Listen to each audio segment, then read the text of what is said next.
NMC ने foreign medical graduates के जो इश्यूज है उस पर दोबारा से एक पब्लिक नोटिस लाया है। पहला नोटिफिकेशन तो आपको याद होगा 22 नवंबर 2023 को लाया गया था, लेकिन अभी का नोटिफिकेशन पिछले वाले नोटिफिकेशन को सुपरसीड करते हुए लाया गया है। यानी पिछले नोटिफिकेशन के जितने भी बातें हैं वो अभी इनवैलिड हो गए हैं और ये नए नोटिफिकेशन में जितने चीजें हैं अभी से वो लागू होंगे। कुछ बातें यानी ज्यादातर बातें दोनों नोटिस में सिमिलर है, लेकिन नया वाला नोटिस में कुछ चीजें चेंजेस किए गए हैं और कुछ चीजें ज्यादा क्लियरली बताए गए हैं। पिछला नोटिस के इशू होने के बाद बहुत सारे लोगों का बहुत सारा डाउट्स था जो और भी ज्यादा एम्पलीफाई हो गया था, तो उन्हीं चीजों को एड्रेस करके अभी एक और नया नोटिस लाया गया है। खैर, हम ये तो नहीं कह सकते हैं कि यही वाला फाइनल नोटिस है और दूसरा कोई नोटिस एनएमसी नहीं लाएगा, लेकिन हाँ, इस नोटिस में बहुत सारी चीजें काफी हद तक क्लियरली बताया गया है और उम्मीद यही करते हैं कि यही वाला नोटिस फाइनल हो। अच्छा, तो सबसे पहले बात करते हैं रशिया या यूक्रेन के जो स्टूडेंट हैं उनके बारे में। उनमें दो ग्रुप ऑफ स्टूडेंट हैं। पहले ग्रुप ऑफ स्टूडेंट वो है जो 18 नवंबर 2021 से पहले एडमिशन लिए थे एमबीबीएस कोर्स में। उनके लिए एकेडमिक मोबिलिटी प्रोग्राम जो 15 सितंबर 2022 में लाया गया था उसी को एक बार के लिए एक्सटेंड कर दिया गया है और वो लोग एकेडमिक मोबिलिटी प्रोग्राम के तहत अपना एजुकेशन को इंडिया के अलावा बाकी कंट्रीज में कंटिन्यू कर सकते हैं। ठीक है। अभी दूसरे ग्रुप ऑफ स्टूडेंट वो है जो 18 नवंबर 2021 के बाद एडमिशन लिए थे और फिर उनको वार के दौरान ऑपरेशन गंगा के अंदर उनको इवैक्यूएट किया गया था। तो वो स्टूडेंट एफएमजीएल रेगुलेशन 2021 जो है उसके तहत उनका एजुकेशन कंटिन्यू होगा आगे। वो लोग माइग्रेट कर सकते हैं या ट्रांसफर कर सकते हैं दूसरे कंट्री में, इंडिया के अलावा दूसरे कंट्रीज में, लेकिन जहां वो लोग माइग्रेट करेंगे वहां से उनको अपने कोर्स कंप्लीट होने के बाद प्रैक्टिस टू लाइसेंस वहां से मिलना पड़ेगा, क्योंकि ये बहुत इंपॉर्टेंट गाइडलाइन है। आपको पता होगा एफएमजीएल रेगुलेशन 2021 का, अगर प्रैक्टिस टू लाइसेंस नहीं मिलेगा उस कंट्री में तो वहां पे जाना ही उनका बेकार है। खैर, कुछ टाइमलाइन है जो ये ग्रुप ऑफ स्टूडेंट्स के लिए याद रखना जरूरी है। ये जो परमिशन फॉर माइग्रेशन है ये सिर्फ उन स्टूडेंट के लिए वैलिड होगा जो 31 मार्च 2022 तक इंडिया में लौट चुके थे। अगर उसके बाद आप आए तो आपके लिए ये फिर वैलिड नहीं होगा। ये माइग्रेशन या ट्रांसफर का जो भी क्लैरिफिकेशन है वो आपके लिए वैलिड नहीं होगा। और दूसरा चीज तो बता ही चुका हूं, एडमिशन अगर आपने 18 नवंबर 2021 के बाद लिया, ठीक है। और ये माइग्रेशन का जो पीरियड है वो एक्सपायर हो जाएगा 7 मार्च 2024 में। तो आपके जितना भी माइग्रेशन का फॉर्मेलिटीज है वो आप 7 मार्च 2024 से पहले सारी चीजें आप कंप्लीट कर लीजिएगा, ठीक है। और हाँ, ये जो रिलैक्सेशन है ये सिर्फ उन्हीं स्टूडेंट के लिए है जो इंडिया में लौटते वक्त फर्स्ट ईयर, सेकंड ईयर या थर्ड ईयर में थे, ठीक है, सिर्फ उन्हीं के लिए। अच्छा, अभी बात कर लेते हैं फिलीपींस के बीएस स्टूडेंट्स का जो क्लैरिफिकेशन दिया है, जो 18 नवंबर 2021 के एफएमजीएल रेगुलेशन के पब्लिकेशन के दौरान फिलीपींस में बीएस कोर्स में एनरोल्ड थे, ठीक है। उन स्टूडेंट के लिए पिछला नोटिस में कुछ ज्यादा क्लियर नहीं था, लेकिन इस नोटिस में बहुत क्लियरली बताया गया है कि अगर आप एफएमजीएल रेगुलेशन 2021 के पब्लिकेशन के दौरान फिलीपींस में बीएस कोर्स में फिजिकली एनरोल्ड थे तो फिर आपको ओल्ड स्क्रीनिंग टेस्ट 2002 के तहत गवर्न किया जाएगा। यानी नया जो एफएमजीएल का रेगुलेशन है 2021 वाला वो आप पे लागू नहीं होगा, ठीक है।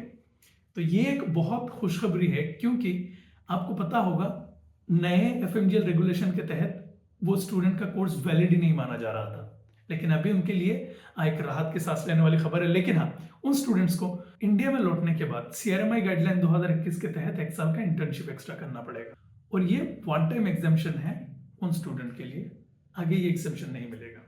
एफएमजीएस के जो एलिजिबिलिटी सर्टिफिकेट का इशू है उस पे एनएमसी का जो स्टैंड था वो सेम ही है। यानी जो स्टूडेंट नीट 2018 और नीट 2019 में अपीयर नहीं हुए या क्वालिफाई नहीं किए और फिर उन्होंने किसी फॉरेन मेडिकल कॉलेज में एडमिशन ले लिया 2018-19 और 19-20 के बैच में, उन स्टूडेंट्स के लिए एनएमसी ने पिछला नोटिस में जो बात कहा था अभी भी सेम ही है कि उनके जो एडमिशन है उसको वैलिडेट कर दिया गया है, यानी उनका कोर्स वैलिड रहेगा।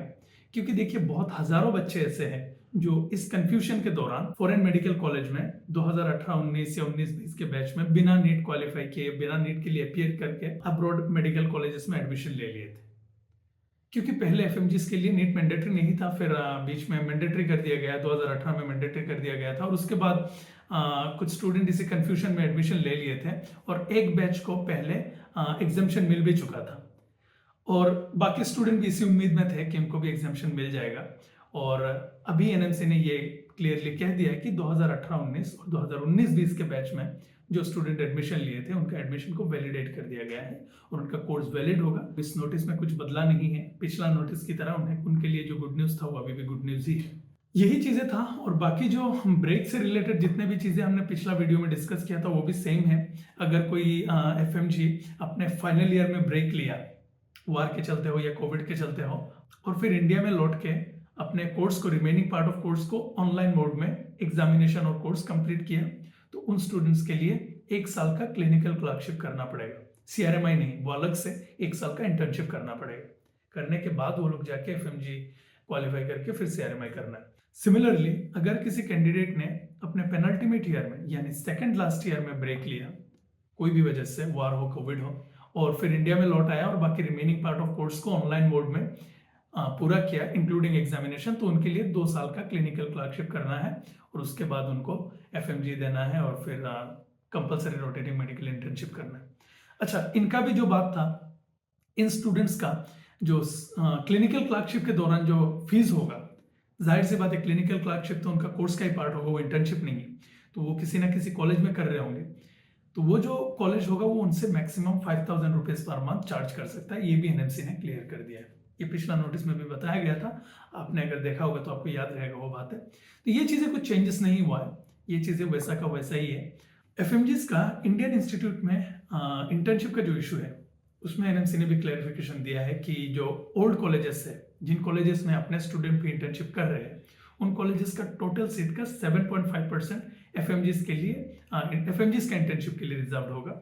और नए जो कॉलेज है, जिन कॉलेजेस में, उन कॉलेजेस का अपना स्टूडेंट अभी तक इंटर्नशिप में पहुंचे नहीं है, उन कॉलेजेस का 100% सीट एफएमजीज के इंटर्नशिप के लिए अवेलेबल रहेगा। जिस कॉलेज में भी वो लोग अपना क्लिनिकल क्लर्कशिप कर रहे होंगे, उसी कॉलेज से वो लोग अपना सीआरएमआई करेंगे। तो चेंजेस के तौर पे इस नोटिस में सबसे मेजर जो चेंजेस है टाइम कैपिंग लिमिट को लेके है, और बाकी कुछ चीजों को बहुत क्लियरली इस नोटिस में बताया गया है जिनको हम आपके साथ शेयर किए हैं।